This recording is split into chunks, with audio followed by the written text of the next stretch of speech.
When I told my family I was pregnant at 35, my stepmom gasped, "Oh please, not another bastard in the family." My brother said, "You'll be begging for diapers on the street." My mother covered her face in shame. I smiled, then my husband stepped in and said, "We just bought the house next door, hope you're ready to see me every day."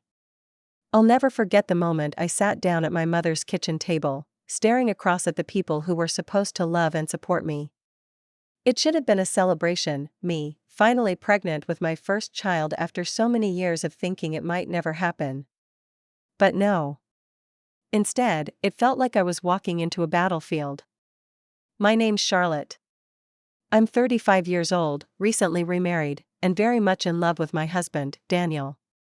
After my first marriage ended in a heartbreaking divorce, I didn't expect to find love again, let alone a second chance at motherhood. But Daniel came into my life like a gentle storm. He was everything my first husband wasn't: kind, patient, and steady. So when I found out I was pregnant, I was overwhelmed with joy. A new chapter was beginning, and I couldn't wait to share the news. I'd been keeping it to myself for weeks, wanting to savor the moment before letting the world in on it. But after much thought, I decided it was time to tell my family. It had been a while since we'd all gathered under one roof. I knew it might not go as smoothly as I hoped, especially with my stepmother, Angela, and my brother, Jack, who seemed to always have a negative opinion about everything I did. Still, I wanted them to know. Maybe it was naivety, or maybe I just wanted their approval so badly, but I needed them to understand how happy I was. Daniel and I decided to host a brunch at my mom's house. It was a cozy little place in a small town in Pennsylvania where I grew up. My mom, Claire, was the type who tried her best to make everyone happy, but after years of trying to keep peace between Angela and me, I knew she wasn't entirely thrilled about me starting a family again. Still, she tried. That's what she always did, try, but never quite fully accept. We sat down around the kitchen table, the four of us. My mom poured coffee as Daniel and I exchanged a nervous glance. I could tell he was as anxious as I was. The atmosphere was casual enough, but underneath, there was an undeniable tension. Jack was distracted, his eyes glued to his phone, and Angela sat there, arms crossed, her usual icy expression etched into her face. I'd long stopped trying to win her over. It was a waste of energy. But today, I hoped, maybe naively, that things would go differently. "I have something to tell you all," I began, my voice shaking just a little. "I'm pregnant. Daniel and I are expecting a baby." At first, there was silence. I waited, watching my family for their reactions. I didn't know what to expect, but I certainly didn't expect what came next. Angela, who had been sitting quietly, froze. Her eyes widened for a brief second, and then she let out a loud gasp. She looked like she'd just tasted something sour. "Oh please," she scoffed, not even trying to hide her disgust, "not another bastard in the family." The words were like a slap to the face. A part of me wanted to defend myself, to tell her that I wasn't some charity case, that I had a good life, but I didn't. I just clenched my fists under the table and tried to keep my composure. This wasn't the moment for that. Jack, still sitting with his phone, lifted his gaze for a second. "You'll be begging for diapers on the street in a couple of years, Charlotte," he said with a chuckle, returning his attention to whatever he was scrolling through. His words were sharp and cruel, a reminder that, to him, I was always the underdog, someone to be mocked, not respected. My mom, Claire, who had been quiet until then, covered her face with her hands, as if she couldn't bear to look at me. The silence in the room grew thick, suffocating. I didn't say anything at first.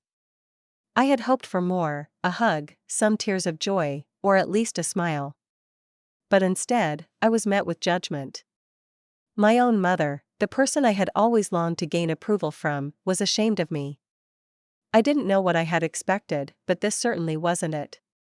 Daniel, who had been sitting silently beside me, squeezed my hand. I looked at him, searching for some sense of comfort, and that's when he stood up. "We just bought the house next door," he said, his voice steady but strong. "Hope you're ready to see me every day." For a split second, there was complete silence. Angela's mouth dropped open slightly, Jack's phone was now forgotten in his lap, and my mom finally looked up from her hands. They were all processing what Daniel had just said. I could see the wheels turning in Angela's head. She wasn't used to anyone standing up to her, especially not someone she viewed as an outsider in this family. But Daniel wasn't backing down, not this time. "I'm not going anywhere," he added, his eyes locked onto mine with that same unwavering support I had fallen in love with. "And neither is Charlotte. This is our family now. We're here to stay." Angela opened her mouth to say something, but the words caught in her throat. Jack, ever the skeptic, was staring at Daniel now, his face a mixture of confusion and disbelief. My mom was the first to speak. "Daniel, she started, but the words trailed off. She looked from Daniel to me, her face still full of shame, but something else was there too, a flicker of relief? Or maybe guilt? I wasn't sure.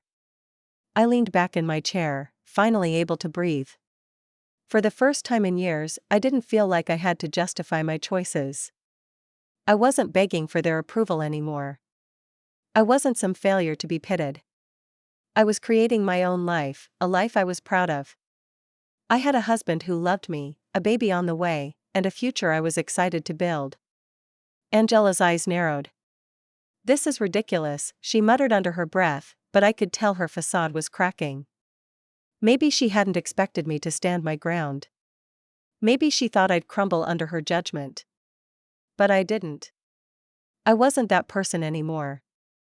I smiled to myself. It felt good to be strong. And it felt even better knowing that Daniel was right beside me, unwavering in his support. The next few days were a strange mixture of confusion and tension. Angela didn't speak to me directly after that day. The tension was palpable every time we were all in the same room. My mother had become more distant, unsure of what to say or how to navigate her feelings. Jack, of course, couldn't have cared less. He kept making snide comments, mostly passive-aggressive, as if he couldn't stand the fact that I was finally standing up for myself and making my own choices. The most surprising thing, however, was the way Daniel and I handled it. We both knew the road ahead would be difficult. We weren't naive enough to think things would change overnight, especially when it came to my family. But there was something so grounding about knowing we had each other. Daniel never wavered in his support, and I realized just how much I had underestimated his strength. His words, his decision to buy the house next door, weren't just a declaration. They were a promise. Every time I looked out the window of our new home, which we had moved into a week later, I could see Daniel's truck parked outside. He was always there, fixing something or tending to the garden, and I felt this overwhelming sense of peace.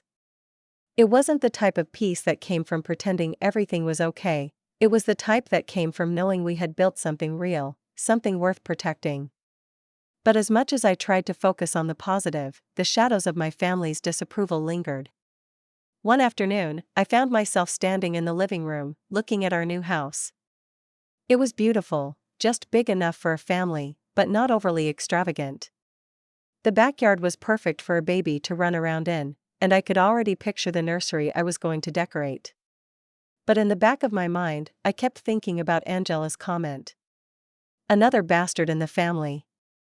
It stung more than I cared to admit. I wasn't some mistake. I wasn't an afterthought. But the way Angela treated me, like I was never truly part of the family, made it hard to shake that feeling. Even after everything Daniel had done to show that he was in this for the long haul, there was still a part of me that couldn't escape the feeling of being rejected. And then, there was my mom. I knew she didn't approve of my choices, but I wasn't sure if she was upset because of my pregnancy or because of the way I'd chosen to live my life. Was she ashamed of me? Or was she just upset that I wasn't living up to some ideal she had in her mind? I wanted to ask her, but I didn't. I couldn't. Not yet. One night, Daniel and I were sitting on the porch, enjoying the quiet of our new home. The sun had just set, and the warm glow of the evening filled the air. I leaned into him, resting my head on his shoulder. "Do you think things will ever be okay with my family?" I asked quietly, not sure if I was ready to hear the answer. Daniel didn't hesitate. I think they'll come around eventually. But even if they don't, Charlotte, you and I will be just fine. We've got each other. It was simple. He didn't need to say more. And in that moment, I believed him. But the reality was that I couldn't ignore the complexities of my family forever. They were still part of my life, no matter how hard I tried to distance myself. And it wasn't just about the pregnancy anymore. It was about everything, the years of tension, the years of feeling like I didn't belong. The next Sunday, we had another family gathering. It wasn't planned by me, of course. My mom had decided, somewhat hesitantly, to invite everyone over. She must have sensed that there was an unspoken distance growing between us, and she wanted to fix it, even if she didn't know how. Daniel and I arrived at my mother's house together, hand in hand. He had insisted we go together, no matter how uncomfortable it might be. "You've got me, Char," he had said, squeezing my hand as we drove over. Angela was already there when we arrived. She didn't look thrilled to see us, and her icy expression didn't soften when she greeted me. "Charlotte," she said, her voice tight, "I didn't know you were coming." "I'm sure you didn't," I replied, trying to keep my tone as neutral as possible. Jack was on the couch, his feet propped up, scrolling through his phone as usual. He didn't even look up when we walked in. My mom, however, greeted me with a smile, albeit a strained one. "Charlotte, Daniel," she said, offering us both a hug. It was a brief one, but it was something. I didn't know if it was a sign of her softening or just an attempt to keep the peace, but I welcomed it. We all sat down at the dining table, the room silent for a few moments as everyone took their seats. I could feel the tension building again. My stomach twisted as I glanced around at everyone. It was like we were all pretending everything was fine when it clearly wasn't. "Is anyone going to say anything about the baby?" I asked, finally breaking the silence. My voice was sharper than I intended, but it felt like I needed to get it off my chest. Jack let out a dismissive sigh, his gaze still fixed on his phone. "What's there to say? You're pregnant. Big deal." Angela didn't say anything at all. She just stared at her plate, the silence between us suffocating. My mother, who had been quiet up until that point, finally spoke. "Charlotte, we just want what's best for you. I know this pregnancy is unexpected." She faltered for a moment, clearly trying to choose her words carefully. "But I hope you know that you have our support, even if it's hard for us to understand." That was the closest I was going to get to an apology from her. I nodded, trying to suppress the lump that formed in my throat. "I know, Mom. I appreciate that. But it wasn't enough. It never would be. And it wasn't about them anymore. It was about me, and what I wanted for my future. And Daniel, he was my future now. And together, we were building something that no one, not even my family, could tear down." Still, the silence lingered, a reminder that the road ahead would be filled with hurdles, that healing would take time. I couldn't control how my family reacted to my pregnancy. But I could control how I responded to them. And right now, all I wanted was peace.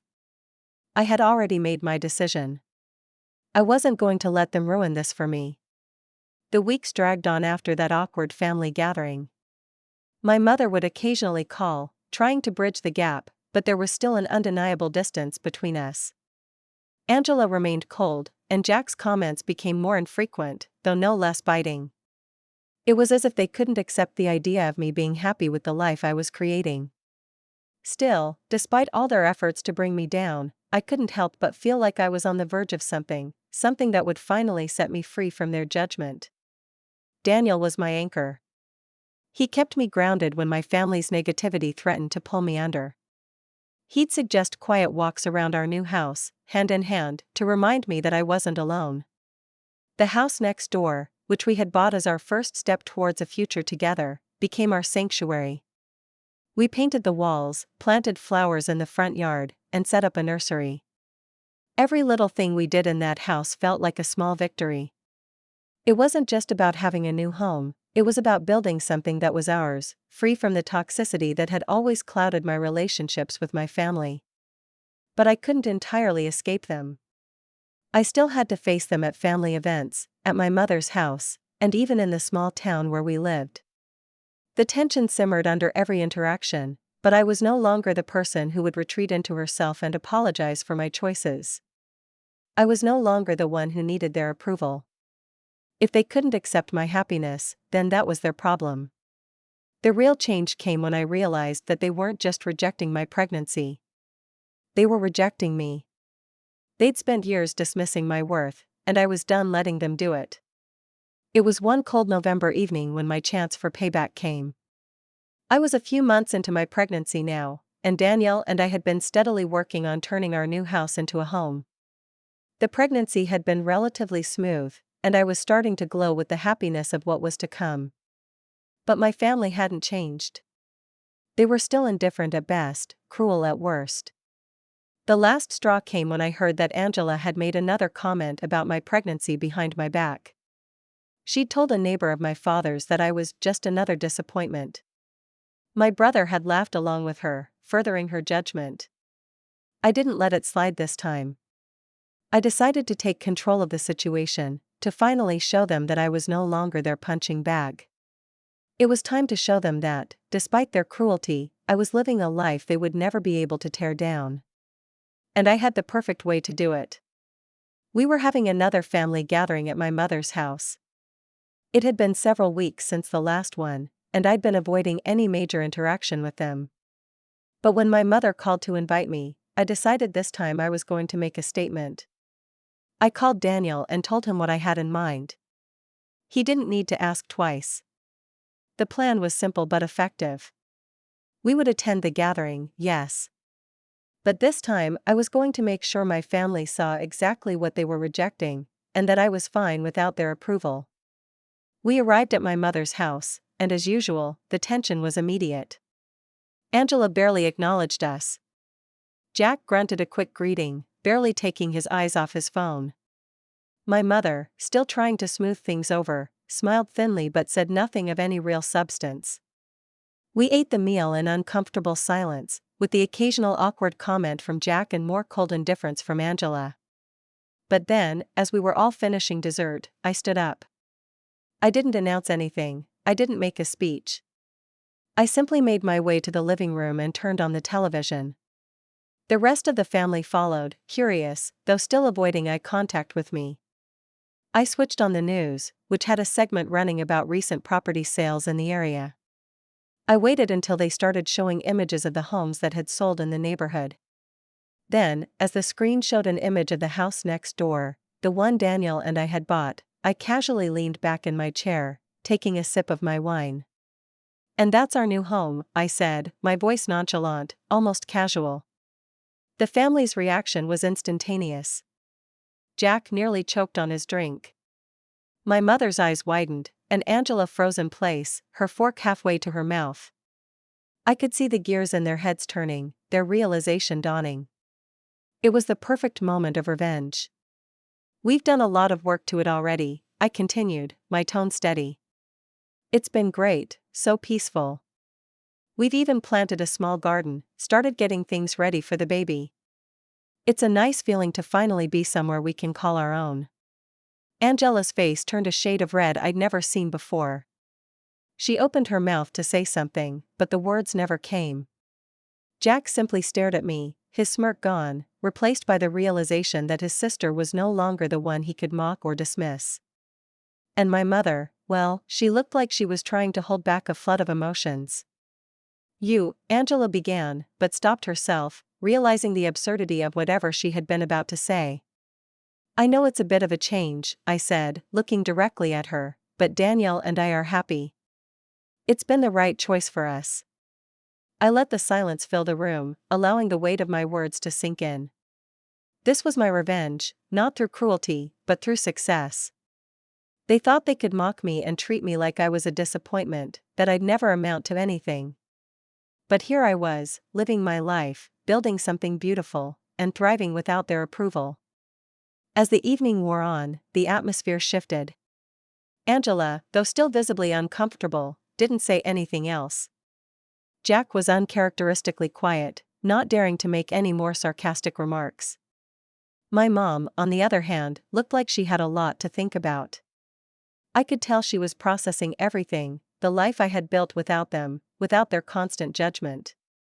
By the time Daniel and I left that night, the dynamics had shifted. I wasn't the one who felt small anymore. I wasn't the one who needed their approval to feel good about myself. The silent revenge had worked. It wasn't about making them suffer, it was about making them realize that they had no power over my happiness.